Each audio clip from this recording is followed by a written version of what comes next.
get started. Thank you, everybody. Good afternoon.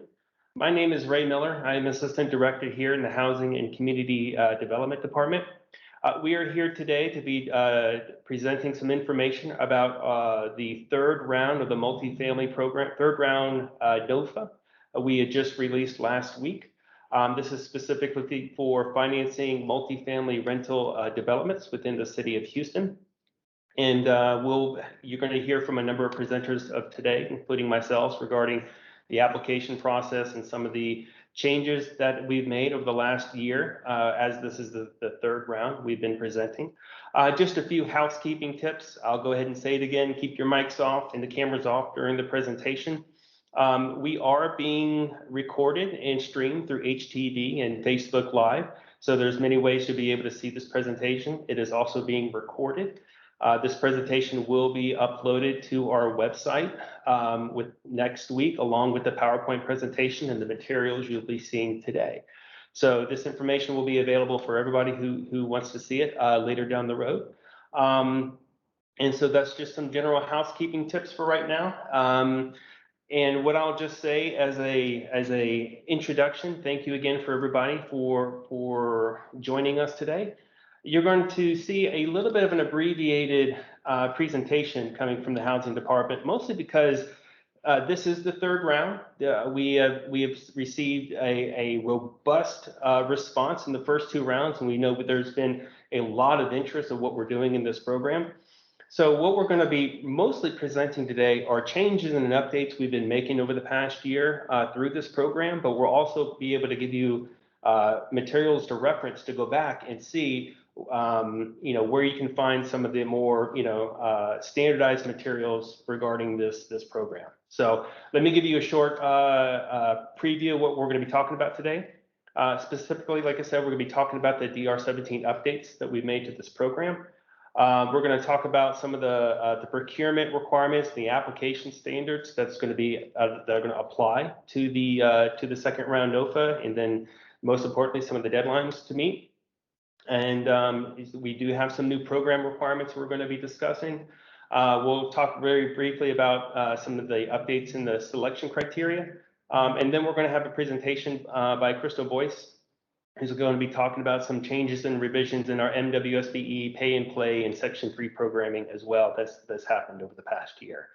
I do not anticipate the entire presentation to go, more than 20-30 minutes, and we do want to leave a robust time to allow for some Q&A that will happen at the end of this session, and that will happen in two ways. So when the Q&A session opens up, we will open up the chat, and you can type in questions, and we will respond here live.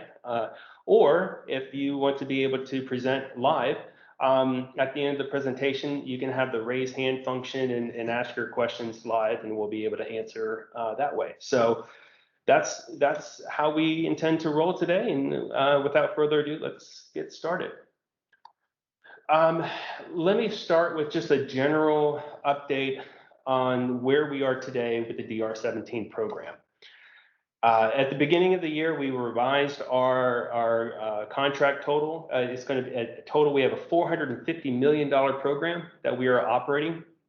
And when you back out some costs that it takes to run this program, approximately $16 million that we budgeted for program delivery, that's roughly about $430 some odd million that we're investing directly within projects.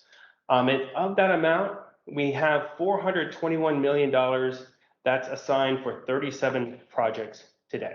17 are well under construction. One is about to start, but approved by City Council.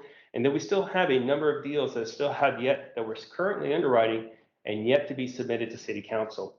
So as of today, we do have a small unallocated portion of funds of $12 million. But based on things that are happening within the program now, we are finding additional funding sources to move from disaster recovery potentially over to entitlement programs. We have seen some attrition within the pipeline, meaning there's been some projects that we initially selected and we're not able to move forward for one reason or another. So we do anticipate this current $12 billion unallocated portion could potentially grow. And what we're looking to do within this third round program is not only to subscribe the remaining amount of unallocated funds, but also potentially serve as a backstop for other transactions that could be either reallocated to other sources or for transactions that ultimately do not close within the program. So as of right now, this could go up to $28 million, but potentially we could allocate more funds depending on what happens over the next several months with some of these projects. So I just wanted to start off the bat. This is a release of funds for a very limited pot, very limited. And because this is a very limited source of funds, we're going to be looking for very specific criteria within the specific round on projects we're going to be looking for. So we'll get to that later. But we did want to give a snapshot of the amount of funds that we have remaining to allocate. So I'm going to turn it over now to Clarence Morton in our Purchasing and Procurement Division. He's going to talk about a little bit of the application requirements that you're going to be subject to. Clarence? All right, thanks, Ray. Good afternoon, everyone. I'm Clarence Moton. I'm a procurement specialist here at the department, and I'll be sharing how to successfully submit your application. So first up is the no contact period. Let's talk about that. So at the conclusion of this presentation, the no contact period will begin. And so at that time, all questions must be directed to Tawana Roan. So you can email her at tawana.roan@houstontx.gov. And also, all questions must be submitted by June 18th at 3 o'clock. And so what will happen is we will issue letters of clarifications on our website by June 25th. And the application will be due on Friday, July 2nd. So you can have two ways. You can either mail your application in, but make sure we receive it by that date, Friday, July 2nd, or you can hand deliver it to the 9th floor at 2100 Travis on the 9th floor. And make sure she signs it in. And also, if there's any discrepancies with the application, we'll allow, I think, 5 days to actually correct those deficiencies. Otherwise, we cannot accept the application. All right.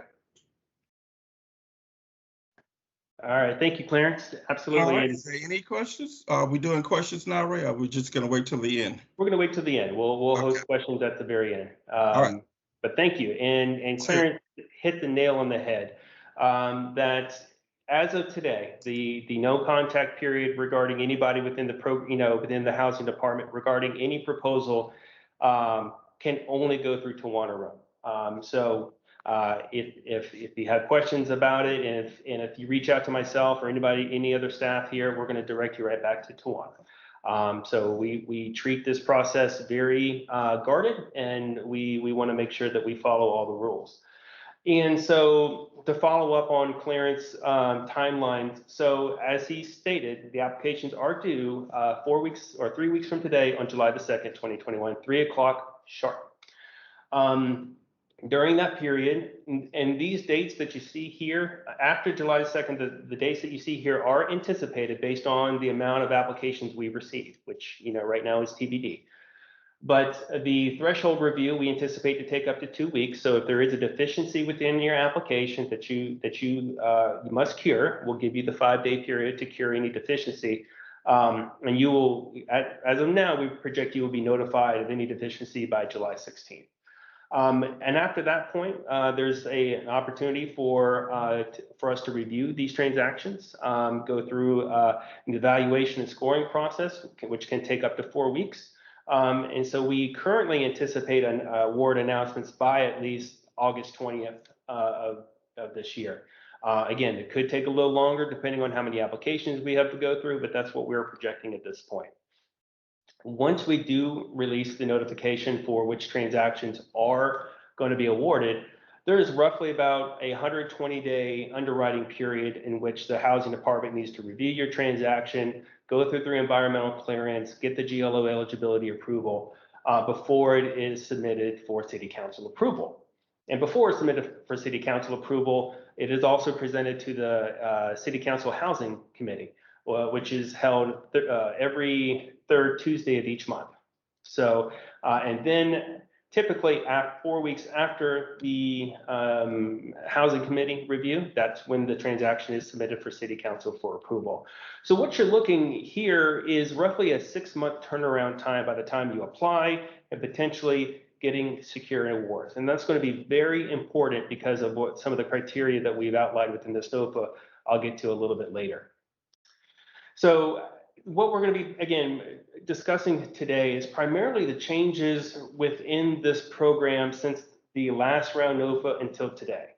What we do want to show you, and we'll have this information, which is currently on our website. We have our guidelines, which dictate how we administer this program. One thing I do want to notate as well, before you submit any Q&A over to us, we highly encourage you to review the Q&A and clarifications letter that was submitted in the round 2 NOFA. There were roughly about 65 questions that we answered. Many of them were very specific, related to transactions or administration, how are borrowers treated, loan terms, a myriad of questions that you can't necessarily outline within a NOFA document, but we went through a lot of detail within that last round to make sure that those were answered within the letter. So there is, within this presentation, there's a link to the clarification letter from round 2. So please review that letter and those clarifications before submitting any additional Q&A, because you very well likely find your answer already submitted in that round 2 clarification letter. And then we, just like we're doing now, we recorded last year's presentation, went to a little more in-depth review about the program requirements and the compliance requirements, and that video is still uploaded to our website.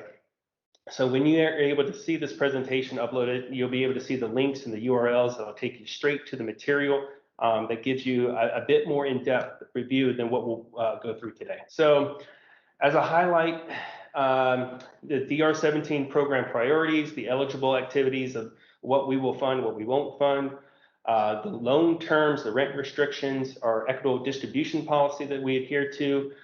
Everything you see on here is clearly identified within those earlier materials.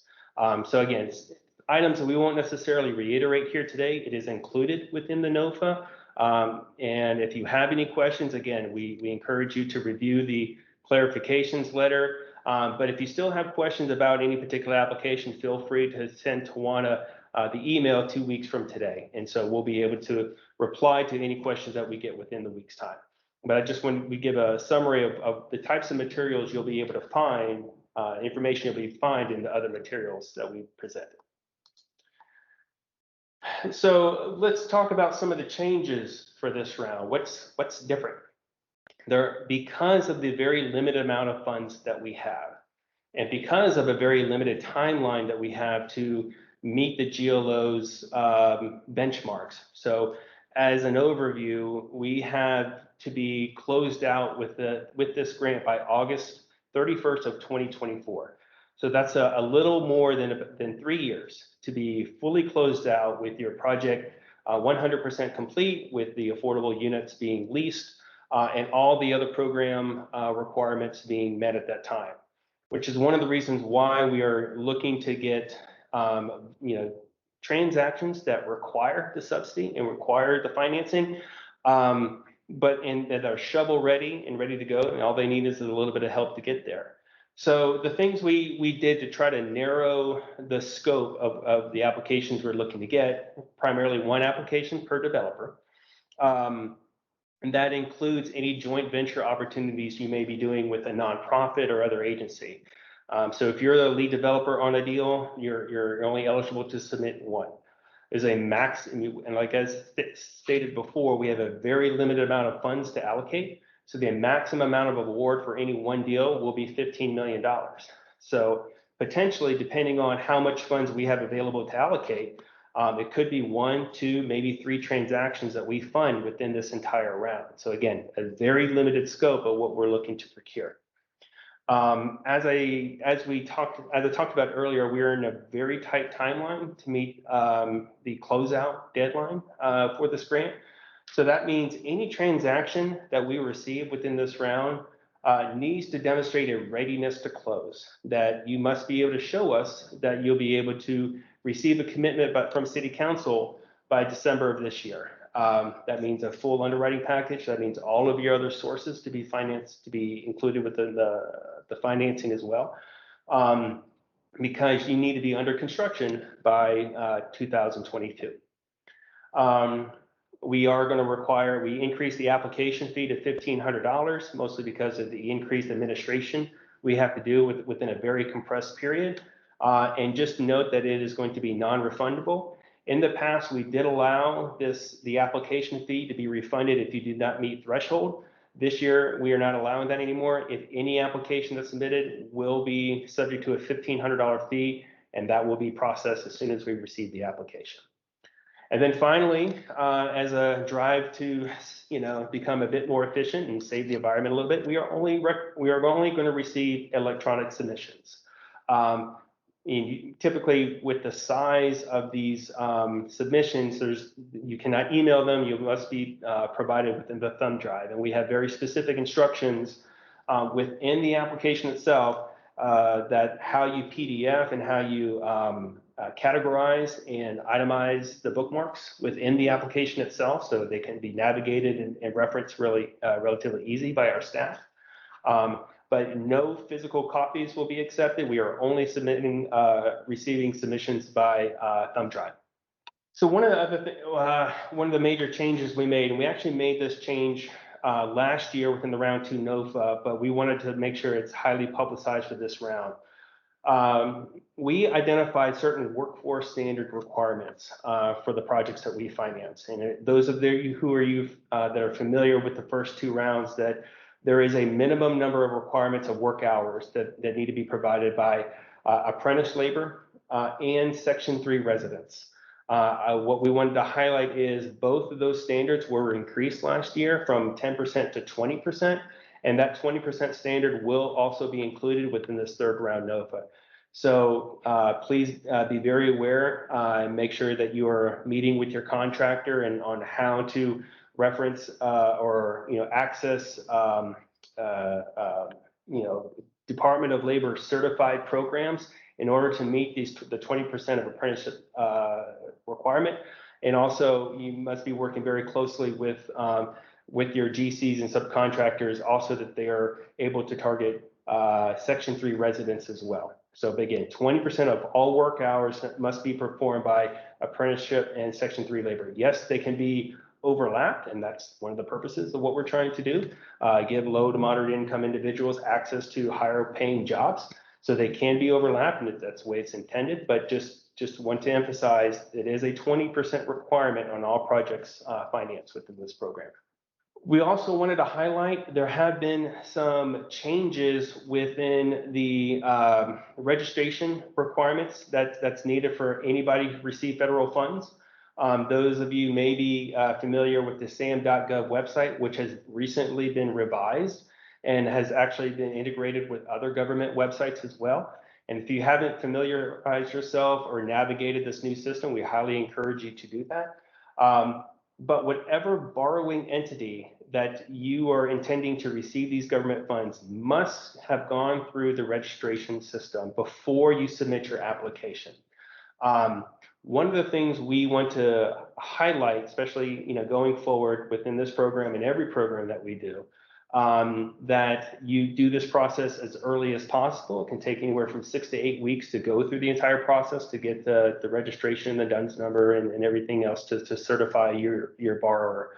One of the things we also want to emphasize too, that when you are registering your company, the borrowing entity, if it's a third party, single asset entity, whatever it is, that the searches that you do elect, that the searches become displayed within a public search. We did a quick snapshot of the specific part where you elect to do into this, but it needs to be, that no needs to say yes, that you do permit a public search on your specific entity on the results that are provided. That's how we are able to verify the debarment search has been done and completed within our standards. So If you have any questions about this process and how to walk through it, we're happy to share any information with you. But again, because of this really short time frame it is to submit your application, get it in your company needs to have this debarment search, start it now, because it can take a while to get the information finalized and verified through the system. So those are the changes and highlights, and from the program. So much of everything else that we've talked about to date, all the program requirements and eligibility standards, the scoring and review, and how we select the transactions, no different than the first two rounds. So we encourage you to go back and reference that earlier information. So I'm going to turn it over to Crystal Boyce. She's going to be presenting some updates and information regarding our Section 3 MWSBE and pay or play programs. And Crystal, just to let you know, I'm steering, so just give me a verbal cue or physical cue, and I'll move along. How about a nod? Hello, my name is Crystal Boyce, and I will be the facilitator for compliance requirements related to MWSBE Section 3, as well as the pay or play program requirements. Program requirements will be subject to comply with the City of Houston's Minority Women-Owned Small Business Program requirements. Solicitations for a general contractor must be advertised with a 34% MBE goal requirement that is broken down at 23% MBE, 11% WBE, with SBE substitution capped at 4%. Only firms that are certified through the City of Houston Office of Business Opportunity may be utilized towards the achievement of your goal requirements. Section 3. There have been a few changes with HUD updates in regards to Section 3. I'll briefly discuss these. Section 3 is a program that was implemented by HUD in an effort to create economic opportunities, employment, as well as training opportunities for low and very low income persons and to businesses who employ such persons. Any contractor that's performing on the project with a contract in excess of $100,000 will be subject to comply with Section 3 requirements.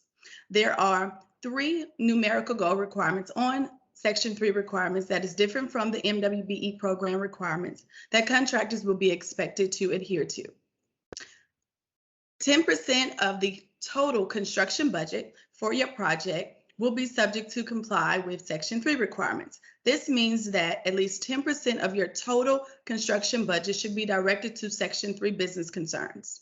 The next goal requirement is a 3% soft cost goal. That means that 3% of all non-construction related activities should be directed to Section 3 business concerns. A little difference in the previous rule and the updated rule from HUD is that this 3% soft cost should be subject to those contractors that do not require, or trades that do not require, a professional license. Okay. 30% of any newly created employment opportunities should be directed to Section 3 workers. That's a big term that has changed, one of the terms that has changed with the HUD Section 3 rules. And so we no longer identify Section 3 residents or Section 3 employees as residents. They're now referred to as Section 3 workers. A Section 3 business concern. And so there's been a few changes in regards to the qualifications for a Section 3 business concern, as well as a Section 3 worker. In no particular order, I will refer to the information that you see on the screen in regards to what the eligibility requirements are in order for you to provide evidence of meeting one of the following. At least 51% or more of your company is owned and controlled by a low and very low income person. Over 75% of the labor hours performed for your business over the prior 3 months are performed by Section 3 workers. Also, a business at least 51% owned and controlled by a current public housing resident or a resident who currently lives in a Section 8 housing. In order for you to meet the eligibility requirements for a Section 3 business concern, you will be expected to provide evidence of meeting one of those 3 categories. A Section 3 worker. A Section 3 worker is defined as a worker who can provide evidence in the past 5 years that they meet one of the 3 categories. Okay, so at least a contractor or an employee who can provide evidence that they have met the HUD's income limits as it relates to the HUD income limit chart that's found within the application. A Section 3 worker can also qualify based on working for a certified Section 3 business concern. Another qualifier would be if that worker actually is a youth build participant. Only those firms that are certified through the City of Houston Housing and Community Development Department will be subject to meet the credit and goal requirements for Section 3. The process usually takes between 7 to 14 days once a completed application along with all supporting documentation is submitted.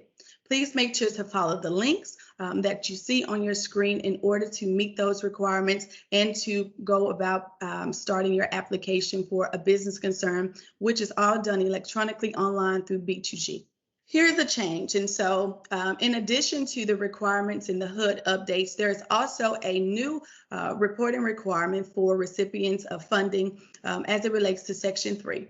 And so as Ray mentioned about the workforce provision that is now has increased to 20%, there is also a 25% requirement for the total of labor hours worked and performed on the project, which should be performed by Section 3 workers. And so those won't be two separate goals. This basically means that if you achieve the 25%, you will be in compliance with the 20% workforce provision, as well as the Section 3 new update rule, which says that at least 25% of all hours worked on the project should be performed by Section 3 workers.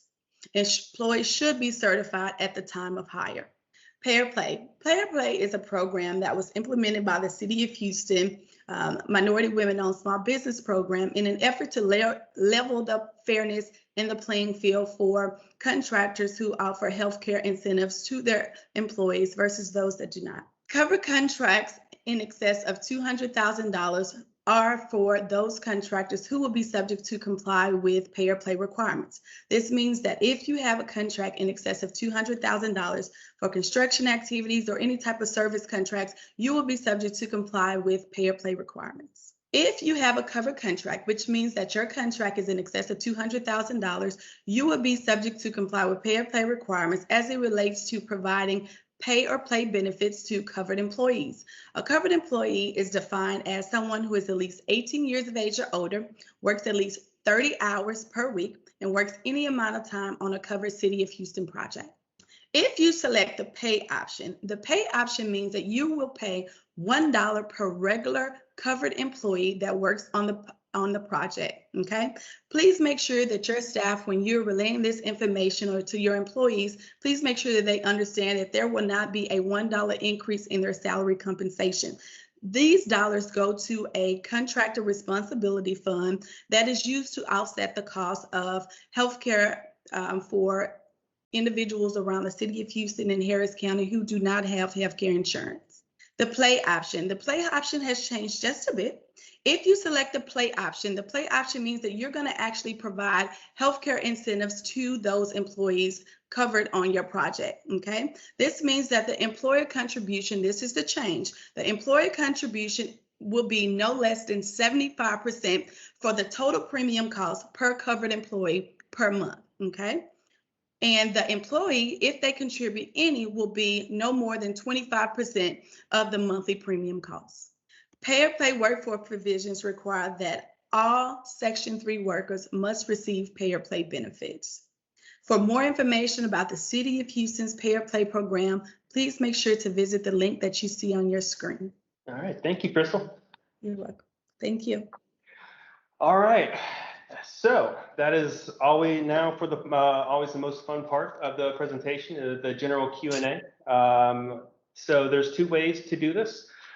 We will have an option for you to, we will open the chat at this time to either type a question in the chat and we will read along all together and I will answer the questions accordingly, or one of my colleagues will. Or you can raise your hand with the little icon button there at the top, hand button, and we will call on you one by one to answer questions live and on air, whatever your preference is. So again, this presentation was primarily to talk about updates about the program, what changed from last time to this time. But typically there are some questions and things on your mind about your particular transaction, because after today, questions can only be submitted through writing to Tawana Run as we instructed earlier. So so we'll open it up if there's any Any questions, items? Raise your hand, pop them in the chat. We'll give it a minute or so while people are mulling questions around in their head.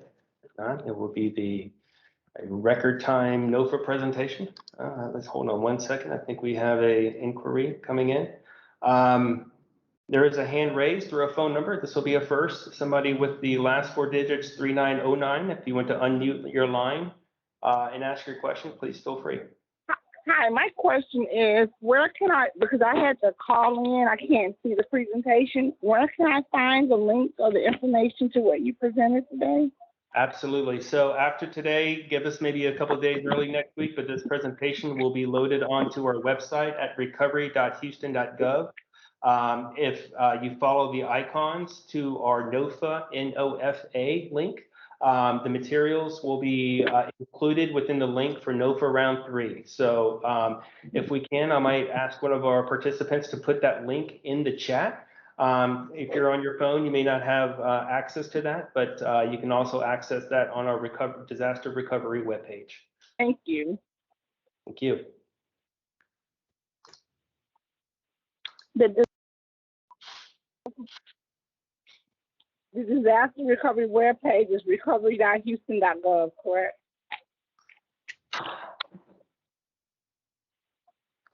I will have to verify this by ending the presentation, but I'll verify that here by the end of the call. Okay, thank you. Thank you. Any other questions regarding the material or the updates or the information within the NOFA itself? I think we have a question here in the chat. Well, yes, so somebody, yes, thank you everyone for update. There is the link. So the website is recovery.houston.gov. So that is the website. So there's a question that was posted. What happens if the certified Section 3 companies do not have capacity to meet the 10% of our construction? Well, I'll let Crystal answer here as well, but here's my initial response that when any developer and general contractor who is going to be electing into this program, you need to verify and certify ahead of time that they have the ability and the references to be able to meet these requirements. But I'm going to turn this question over to Crystal regarding some of the help and assistance that we might be able to provide to help you meet these 10% goals. Crystal, do you want to provide some insight? Absolutely. And thank you for your question. If you're unable to meet those requirements as it relates to Section 3, we will direct you to our pre-award coordinator, who will be able to direct you to the online directory, which has many certified Section 3 business concerns, as well as Section 3 workers who are able and ready to perform on these projects. And so if it's a matter of not knowing of any certified companies within the area or knowing any certified workers who could do the work, please make sure that you look over our online directories that continue to increase. And so you'll be expected to provide, good faith efforts in achieving those goal requirements. And so if you feel as if you are going to have issues with that, just make sure that you document all of your efforts and make sure that you keep all of this information for reporting and auditing purposes. We will direct you, like I said, to that online directory, which can direct you in the right direction to make sure that those requirements are achieved, as well as those good faith efforts in effort to meet those requirements. Thank you, Crystal. Let me also just notate we did, Clarence did put his email in the chat, clarence.morton@houstontx.gov. He works with Tawana, and I will say that, either one of them will be able to help you with any of the questions regarding the application or procurement. There was another question. Will there be a fourth cycle of funds if the full allocation is not awarded with this round? So as of today, we have no plans to issue a fourth round. I will say 6 months ago, we had no plans to issue a third round. I will say that the situation is dynamic. We are working quickly to move to get to subscribe all of these funds and meet our closeout benchmarks required by the GLO. So I will say it is highly, highly unlikely there will be another round of Disaster 17 funding round for DR 17. I will say though, the department does receive entitlement funds and other funding sources that we will allocate separately. Right now, we don't necessarily have any initial plans to release a NOFA with entitlement funds at this time. But I don't want to preclude, that potentially later this year or early next year, we may or may not, release a NOFA. But I want to make it clear, though, we have no plans, and it is highly unlikely there'll be a fourth round for disaster recovery funds. Any other questions from the participants and the chat? We'll give it a few minutes. If you have what you need from this presentation, feel free to enjoy your Friday. We will hang around just a little bit just to make sure there's no other pending questions that pop up between the next several minutes, just in case you're still mulling the information around. But again, just to reiterate, after today, all questions must be referred over to our purchasing group, to either Clarence or Tawana.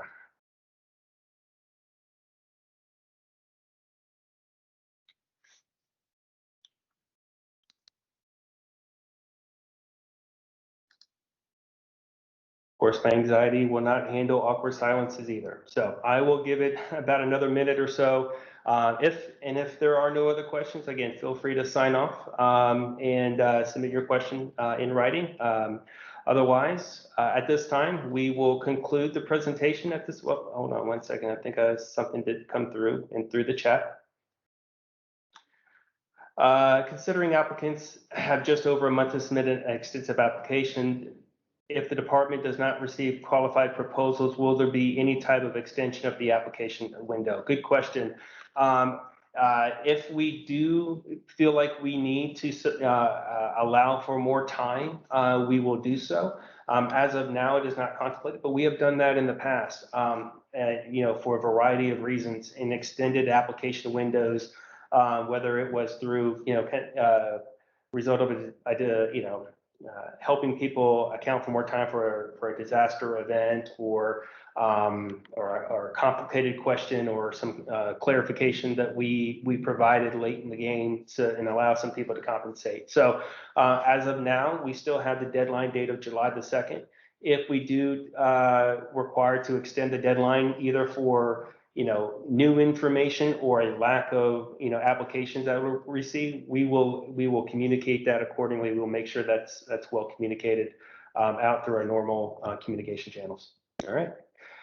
Well, thank you very much. Thank you for participating, and have a great weekend, and look forward to receiving your application. Thank you very much.